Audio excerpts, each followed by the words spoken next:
Hello વિદ્યાર્થી મિત્રો, તમારું સ્વાગત કરું છું. હવે આપણે કરશું ધોરણ 10 પ્રકરણ 12 પૃષ્ઠફળ અને ઘનફળ. એની અંદર સ્વાધ્યાય 12.1 અને એનો પહેલો દાખલો. જો તમારા પાઠ્યપુસ્તકની અંદર પાના નંબર 145 માં પેજ ઉપર આ સ્વાધ્યાય 12.1 છે. એ તમે જોતા જાઓ તો આપણને સૌથી પહેલા સૂચના આપી છે કે જો પાઈનું મૂલ્ય આપેલ ન હોય તો પાઈ બરાબર 22 સપ્તમાંશ લેવાના. જો આપ્યું હોય તો એમ કીધું હોય કે 3.14 લે તો જ લેવાના. જો કાંઈ પાઈની ચોખવટ ન હોય તો 22 સપ્તમાંશ લેવાના. હવે પહેલો દાખલો જુઓ. રકમ બે ઘન પૈકી પ્રત્યેકનું ઘનફળ 64 સેન્ટીમીટર ઘન હોય તેવા બે ઘનને જોડવાથી બનતા લંબઘનનું પૃષ્ઠફળ શોધો. આપણે સૂત્રો કરી ગયા છીએ. હવે જુઓ, કોઈ પણ ઘન હોય એનું ઘનફળ,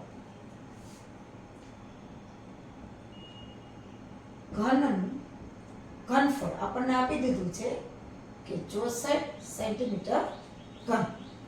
તો ઘન છે એમાં લંબાઈ, પહોળાઈ, ઊંચાઈ બધું સરખી જ હોય. તો આપણે લખીએ કે ધારો કે ઘનની લંબાઈ બરાબર પહોળાઈ બરાબર ઊંચાઈ બરાબર l. આપણે l ધારીએ તો ઘનનું ઘનફળ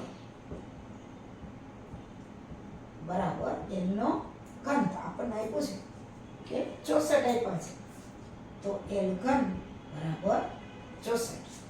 તો l શોધવા માટે કોનું ઘનમૂળ 64 છે આપણે જોવું પડે. l નો ઘન તો 64 છે એ 4 નો ઘન છે, એટલે કે l બરાબર 4 સેન્ટીમીટર. એટલે કે આપે ઘનની લંબાઈ બરાબર પહોળાઈ બરાબર ઊંચાઈ, એટલે કે l બરાબર 4 સેન્ટીમીટર છે. હવે આપણને કીધું છે કે બે ઘનને જોડવાથી બનતો લંબઘન. જો બે ઘનને જોડીએ, બે ઘનને જોડવાથી લંબઘન બને. આપણને આપી દીધું છે લંબઘન બને એટલે એની લંબાઈમાં ફેરફાર થાય. દાખલા તરીકે આ એક ઘન છે, એની બાજુમાં બીજો ઘન મૂકવામાં આવે તો અહીંયા આ l અને l એટલે કે લંબઘન બને. એટલે લંબઘનની લંબાઈ 2l એટલે કે 2 × 4 8 સેન્ટીમીટર બનશે. ત્યાર પછી લંબઘનની પહોળાઈ એ તો જે છે એ જ રહેશે, એટલે કે 4 સેન્ટીમીટર. અને લંબઘનની ઊંચાઈ પણ 4 સેન્ટીમીટર.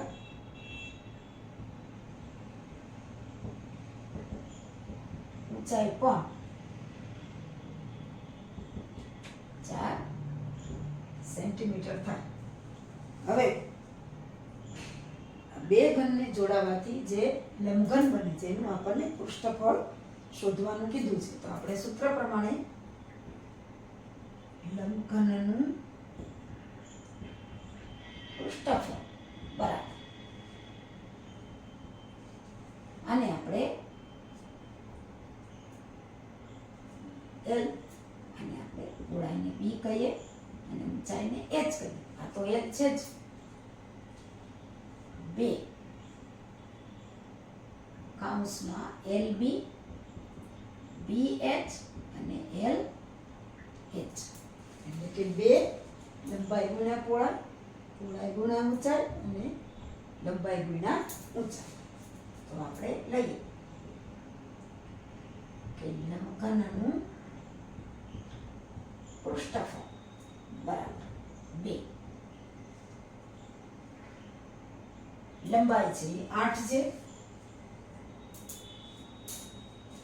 પહોળાઈ છે એ 4 છે અને ઊંચાઈ પણ 4 છે. આપણે અહીં લખી નાખીએ કે અહીંયા L બરાબર 8 સેન્ટીમીટર, કે 8 ગુણ્યા 4 પછી 4 ગુણ્યા 4 અને અહીંયા આવશે 4 ગુણ્યા 8, કારણ કે લંબાઈ છે એ 8 છે, પહોળાઈ છે એ 4 છે અને ઊંચાઈ પણ 4 છે.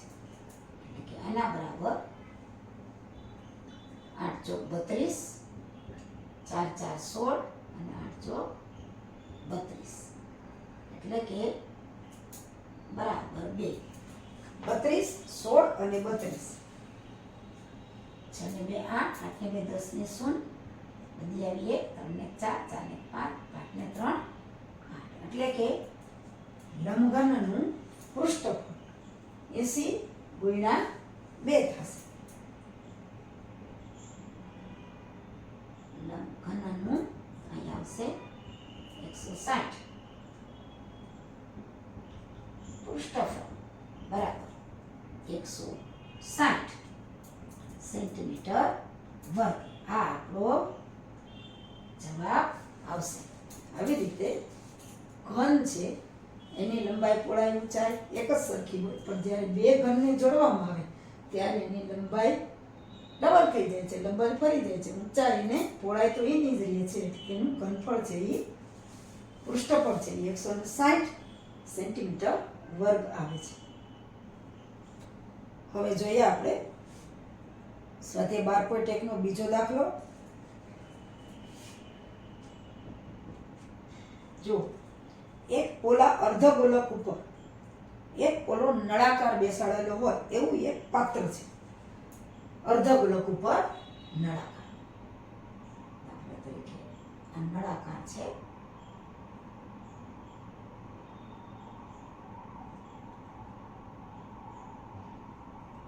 એના ઉપર એક નળાકાર છે. અર્ધગોલક ઉપર એક નળાકાર હોય એવું એક પાત્ર છે. અર્ધગોલકનો વ્યાસ 14 સેન્ટીમીટર, વાસણની કુલ ઊંચાઈ 13 સેન્ટીમીટર. તો વાસણની અંદરની સપાટીનું પૃષ્ઠફળ શોધો. હવે જો નળાકાર અને અર્ધગોલક નો વ્યાસ બેનો સરખો જ હોય, કારણ કે આ અર્ધગોલક ને નળાકાર બેની ત્રિજ્યા સરખી છે. વ્યાસ 14 સેન્ટીમીટર, એટલે આપણે ત્રિજ્યા લઈએ તો ત્રિજ્યા r બરાબર વ્યાસના અડધી ત્રિજ્યા થાય, આપણને ખબર છે. તો ત્રિજ્યા r બરાબર 7 સેન્ટીમીટર આવે બે માટે. નળાકાર અને અર્ધગોલકનો વ્યાસ 14 છે, એટલે બેની ત્રિજ્યા 7 સેન્ટીમીટર. હવે એની કુલ ઊંચાઈ, આ જે કુલ ઊંચાઈ છે એ 13 સેન્ટીમીટર છે, પણ એમાં નળાકારની પણ ઊંચાઈ આવી ગઈ અને આ ઊંચાઈ એટલે કે અર્ધગોલકની ત્રિજ્યા એ પણ આવી ગઈ. એટલે આપણે ખાલી નળાકારની જો ઊંચાઈ શોધવી હોય તો નળાકારની ઊંચાઈ જે છે એ કુલ ઊંચાઈમાંથી આ અર્ધગોલકની આપણે ત્રિજ્યા બાદ કરીએ તો નળાકારની ઊંચાઈ આપણને મળે. નળાકારની ઊંચાઈ બરાબર પાત્રની કુલ ઊંચાઈ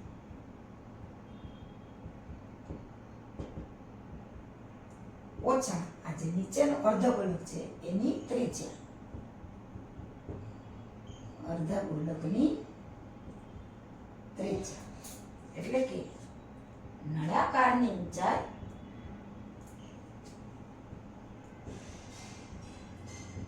કુલ ઊંચાઈ આપી છે આપણને 13, અર્ધગોલકની ત્રિજ્યા છે 7, એટલે કે નળાકારની ઊંચાઈ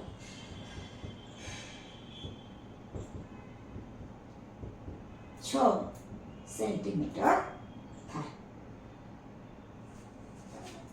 કુલ ઊંચાઈ 6 સેન્ટીમીટર આપણે લખી નાખીએ કે અહીંયા પાત્રની કુલ ઊંચાઈ આપી છે આપણને 13 સેન્ટીમીટર.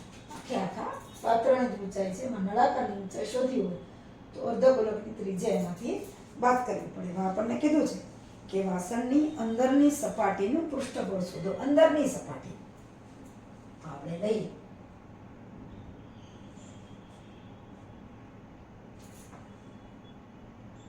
વાસણની અંદરની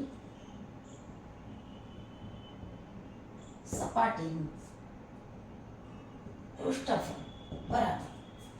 તો એના માટે સૂત્ર આવશે કે નળાકારની વક્ર સપાટીનું ક્ષેત્રફળ અને વત્તા અર્ધગોલકની વક્ર સપાટીનું ક્ષેત્રફળ.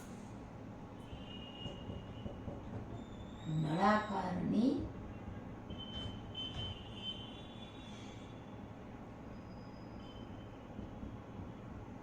વક્ર સપાટીનું ક્ષેત્રફળ વત્તા નીચે જે છે અર્ધગોલક, એ અર્ધગોલકની વક્ર સપાટીનું ક્ષેત્રફળ. આપણી પાસે સૂત્ર છે જ કે નળાકારની વક્ર સપાટીનું ક્ષેત્રફળ 2πr અને અર્ધગોલકની વક્ર સપાટીનું ક્ષેત્રફળ 2πr².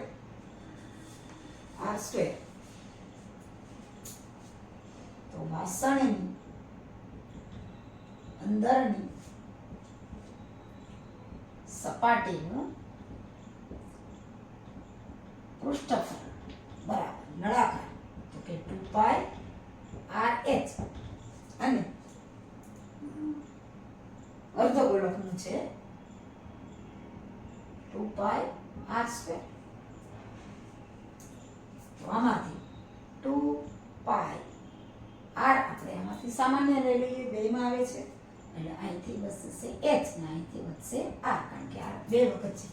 તમને એવું લાગે તો પાછો ગુણાકાર કરી લેવાનું. ઉપરનું સમીકરણ આવી જવું જોઈએ 2πrh વત્તા 2πr². હવે આપણે કિંમત મૂકી દઈએ. પાઈનું કોઈ આપ્યું નથી એટલે 22 સપ્તમાંશ જ આપણે લેવાના છે. 2 22 સપ્તમાંશ. ત્રિજ્યા આપણને ખબર છે કેટલી છે 7. h એટલે કે આ નળાકારની ઊંચાઈ છે.